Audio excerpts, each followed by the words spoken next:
గిరిజనులకు తప్పని డోలీ మోతలు, పురిటి నొప్పులతో బాధపడుతున్న గర్భిణిని డోలీలో ఆసుపత్రికి తీసుకెళ్తున్న గిరిజనులు. విజయనగరం జిల్లాలోని బొబ్బిలి రూరల్ మండలం గోపాలరాయుడుపేట పంచాయతీకి చెందిన కొత్తబట్టి వలసలో గిరిజనులు అవస్థలు. గిరిజన ప్రాంతాల్లో డోలీ కష్టాలు ఇప్పటికే కొనసాగుతున్నాయి. మారుమూల ప్రాంతాల్లో వైద్య సదుపాయాలు లేకపోవడంతో అనారోగ్యంతో ఉన్నవారిని, గర్భిణులను ఆసుపత్రికి తరలించడానికి డోలీ పైన ఆధారపడవలసిన పరిస్థితి ఉంది. సరైన రోడ్డు సౌకర్యం లేకపోవడం, రవాణా సదుపాయాలు లేకపోవడం వల్ల గిరిజనులు తీవ్ర ఇబ్బందులు ఎదుర్కొంటున్నారు.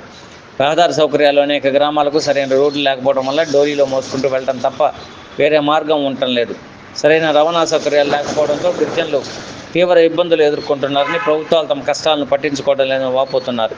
ఈ సమస్య పరిష్కారానికి ప్రభుత్వం తక్షణమే చర్యలు తీసుకోవాలని గిరిజన సంఘాలు కోరుతున్నాయి. డోలీ కష్టాలకు చరమగీతం పాడాలని, రహదారి సౌకర్యాలు కల్పించాలని, వైద్య సదుపాయాలు మెరుగుపరచాలని డిమాండ్ చేస్తున్నారు.